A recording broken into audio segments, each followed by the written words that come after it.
السلام عليكم ورحمة الله وبركاته. ازيكم عاملين ايه؟ يا رب تكونوا بخير وفي احسن حال. نعمل مع بعض كل سنة وانتم طيبين كده، وعيد اضحى مبارك علينا وعليكم يا رب، اللهم امين. عملت كده حاجة حلوة للولاد، عملت المحوجة.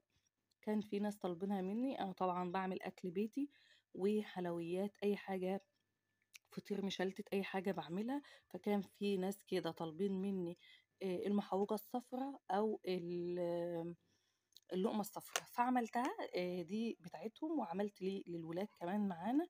افرحهم كده بالعيد. كل سنة وانتم طيبين. تابعوا معانا الفيديو الاخر، وباذن الله باذن الله هيعجبكم. السلام عليكم ورحمة الله وبركاته. ازيكم عاملين ايه؟ يا رب تكونوا بخير وفي احسن حال. هنعمل مع بعض المحوجة. كل سنة وانتم طيبين، وعيد مبارك علينا وعليكم يا رب، اللهم امين. إيه اللي معانا ده؟ ده معانا اللي معانا ده 3/4 كيلو من السكر البودر. طبعا انا طحنته علشان ده الطبق اللي انا هعمل فيه. فطحنت السكر البودر ده علشان هنشوف احنا هنعمل ايه. احنا هنعمل المحوجة او اللومة الصفراء، انا مش عارفة هي اسمها ايه عندكم. تمام. ده 3/4 كيلو سكر، هعمل عليهم 1.5 كيلو من الدقيق. تمام كده. طبعا انا هشغل الميزان بتاعي واوزن الدقيق. 1.5 كيلو من الدقيق. الكيلو الدقيق عليه نص كيلو سكر. زي ما انتوا عايزين بقى المكونات بتاعتكم، انتوا اللي هتحددوها يعني. تمام كده.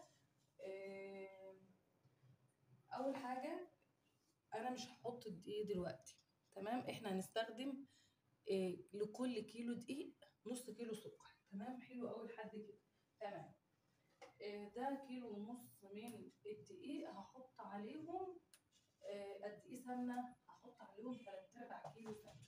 3/4 كيلو سمنه بالظبط هحطهم عليهم. لكل كيلو لكل كيلو لكل كيلو، اللهم صل على النبي، لكل كيلو قولوا معايا، لكل كيلو دقيق نص كيلو سمنه، وهكذا يعني المقدار بقى اللي انتوا هتعملوه. تمام. زي ما انتوا شايفين كده، دي السمنه بتاعتي.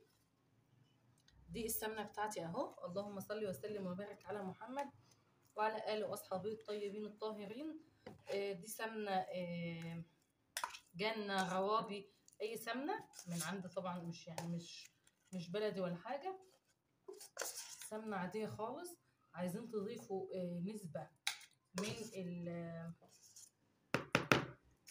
نسبه من اللهم صل على النبي، نسبه من السمنه على الزيت، كل واحد زي ما هو عايز. بس انا بفضل طبعا السمنه. وهفضل بقى ايه، هسيحهم كده شويه وارجع لكم تاني وانا بعملها بالمضرب. زي ما انتم شايفين كده، ده شكلها. هفضل كده اضرب فيها بالمضرب لحد ما تديني بالشكل ده.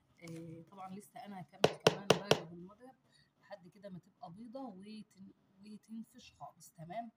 اللهم صل وسلم وبارك على محمد وعلى اله واصحابه الطيبين الطاهرين. اللهم انصر اخواتنا المسلمين. تمام كده. بسم الله، اللهم صل.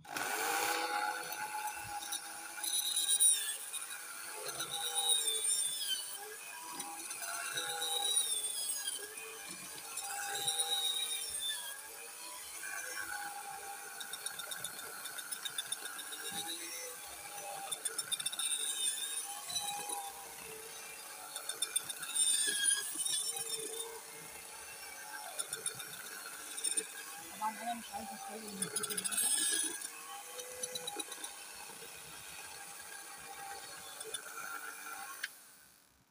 طبعا عشان صوت المضرب وكده. انا هكمل ضرب، وبعد الضرب هرجع لكم وهنقول هنعمل ايه مع بعض. هنا زي ما انتم شايفين انا عملت ضربتها وادتني الشكل اللي انتم شايفينه ده. عندنا بقى المكونات بتاعتنا ايه. هنضيف للحاجات دي ايه؟ هنضيف للحاجات دي سمسم. طبعا انتوا يعني بصوا، كل واحد كل اللي هتحطوه هتاكلوه يعني. كلها قيمه غذائيه. زي ما انتوا بقى حابين كتير حابين قليل، زي ما قلت لكم، كل ده بيكون قيمه غذائيه في الحاجه اللي احنا بنعملها. تمام كده. سمسم تاني ده كان ابيض وده كان متحمص، ولكن كده ولا كده كله هيتحمص في في الفرن تاني. تمام. كمان عندنا فول سوداني، ده بقشره وانا اللي عاملاه، علشان خاطر انا بحب الصراحه تكون الحاجه ومكسره كده اتنين، يكون الحاجه كده ايه قدامي. تمام كده. تمام. ده برضه جوز هند اهو عريض، هعمله كده. شايفين؟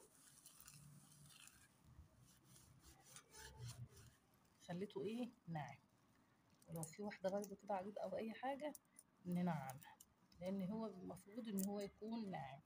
فانا لما ما لقيتش ناعم جبت ده، انا بحب ده وعملته كده. شايفين اهو. كده احسن من المطحنه، لان المطحنه بتهرده جامد وانا مش بحبه مهرود، لان بحس طعمه بيروح يعني. شايفين؟ كل الحاجات دي لها طبعا قيمتها الغذائيه، وكله عائد لينا ولولادنا. تمام. طبعا في ناس بتحب تحط حبه البركه، بس انا بصراحه ولادي مش بيحبوها اطلاقا، فانا مش هحط حبه البركه. ولكن لو انتوا بتحبوها هي حلوه جدا وكمان مفيده وبتدي شكل حلو. دي ازازه فانيليا. تمام. كل المكونات قدامكم اهي. كمان هحط كيس باودر. كيس باودر. طبعا انا بعمل كيلو ونص، لو هتعملوا كيلو بس هتحطوا معلقه صغيره او نص معلقه صغيره. ده ب20 جنيه تحويجه. تمام. زي ما انتوا بقى ايه ب20 جنيه بس اهو. ريحتها حلوه قوي. بصوا كده. تمام كده زي الفل قوي اهو. اللهم صل وسلم وبارك على محمد. كده ما عدناش هنحط اي حاجه غير الدقيق. طبعا الدقيق بننخله. تمام اهو. ننخل وهنبتدي كده ننخل الدقيق. زي ما انتم شايفين كده لازم ننخل الدقيق نطلع منه الهواء. تمام. هنخل كل كميه الدقيق بتاعتي وارجع لكم تاني. زي ما انتم شايفين بقى كده انا خلاص عملت الدقيق. هعمله كده، هبسسه مش هعجنه. اللقمه الصفراء مش بتتعجن. تمام. هبسسها كده، هفضل ان انا ابسس فيها كده لحد ما اللون بتاعها يظبط معايا، ولحد ما اقدر ان انا ابططها واشكلها. تمام. هقلب كل كده الخليط في بعضه. مكونات سهله وبسيطه وكلها في حقيقي قيمتها الغذائيه عاليه قوي قوي. حاجه كده بجد حلوه. طبعا لو انتوا حابين ان انتوا تقلبوا المواد الجافه كلها على بعضها الاول قبل ما تحطوها مفيش مشكله، ولكن يعني احنا بنسهل الموضوع على بعض عشان ما نعملش مواعين وكلكعه كتير. تمام. اللهم صل وسلم وبارك على محمد وعلى اله واصحابه الطيبين الطاهرين.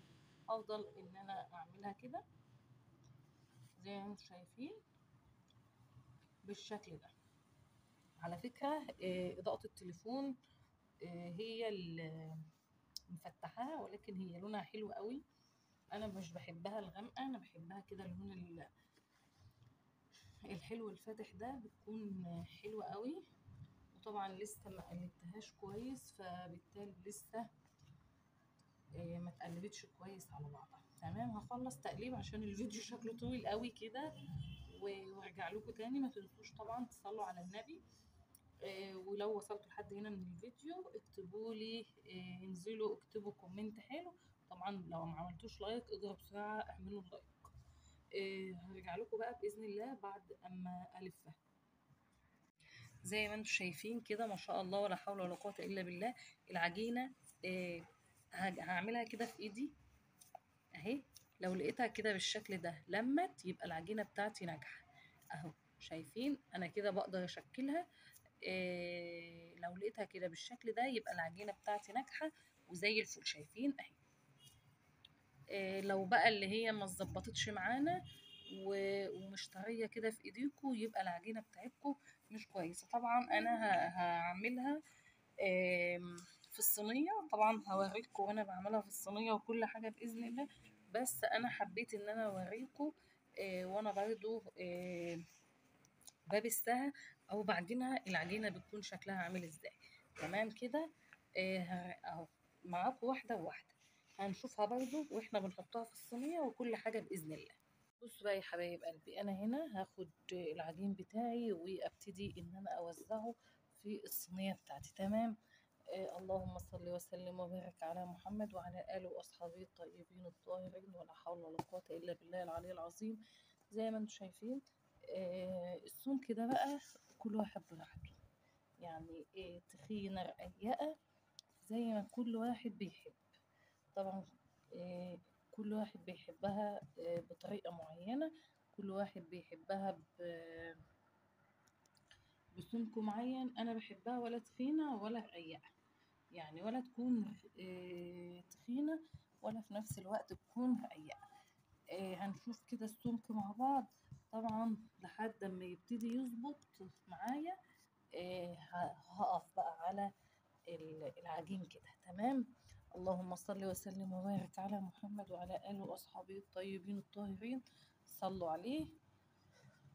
طبعا لو أول مرة بتشوفوا القناة ما تنسوناش تدعمونا من اللايكات والاشتراك، وكمان تدعوا لإخواتنا في غزة وتدعوا لإخواتنا جميعا. اللهم استرنا فوق الأرض وتحت الأرض ويوم العرض عليك يا رب. اللهم الستر فوق الدنيا ويوم العرض عليك يا رب. اللهم امين يا رب العالمين. طبعا هي فيها بيكنج باودر، يعني اكيد لسه هتفنش. يعني ايه ده؟ مش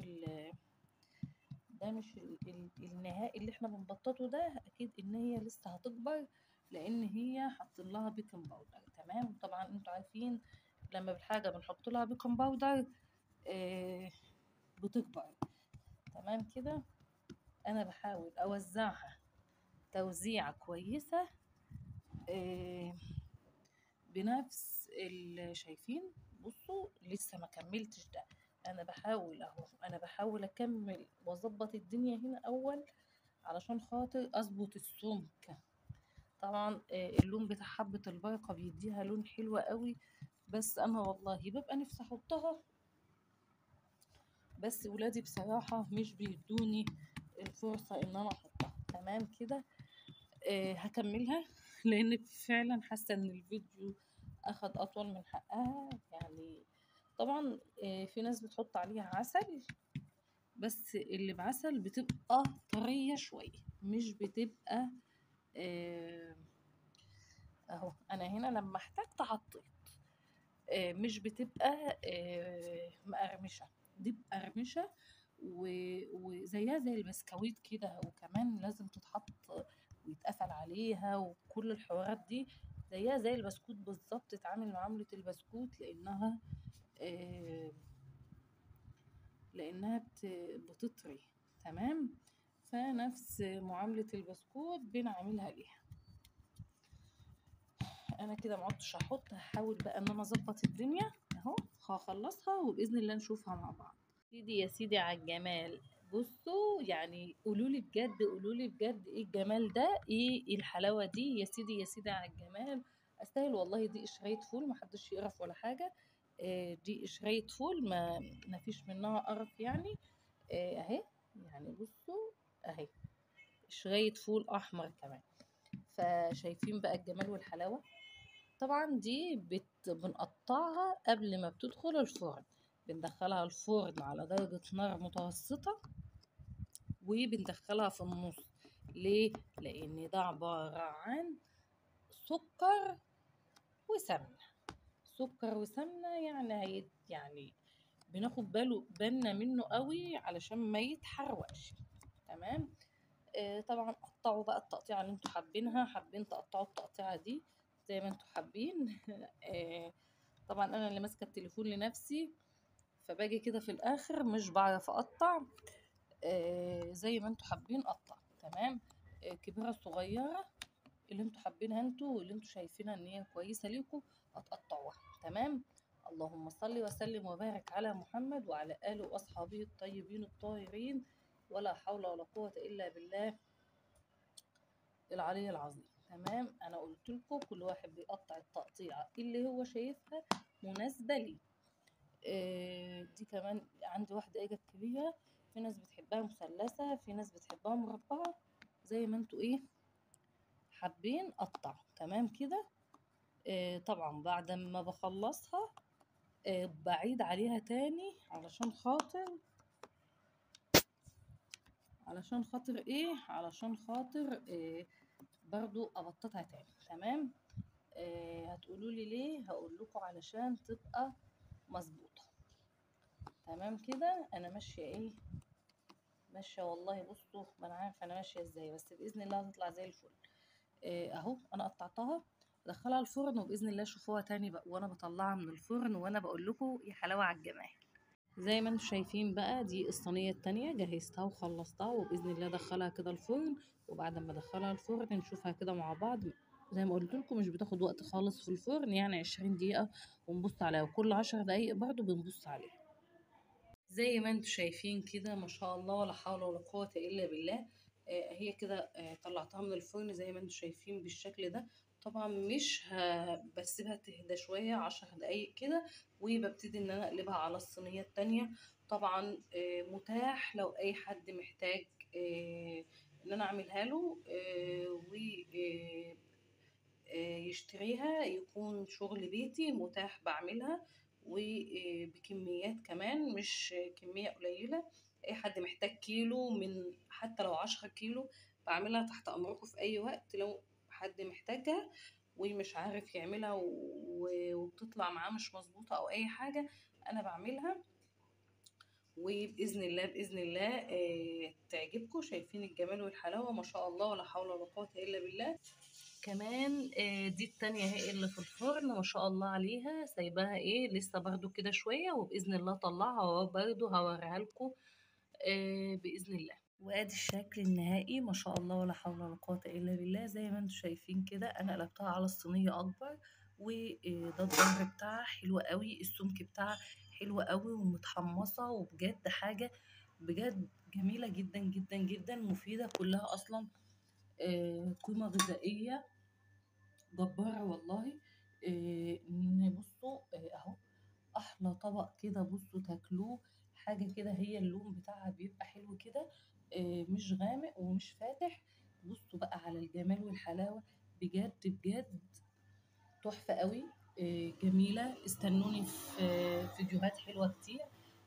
وزي ما انتم شايفين ده كان الشكل النهائي ليها. ما تنسونوش من اللايك والكومنت الحلو واشتركوا في القناة، واستودعكم الله في رعاية الله وحفظه جميعا. شايفين الحلاوة والجمال؟ يا سيدي يا سيدي والله.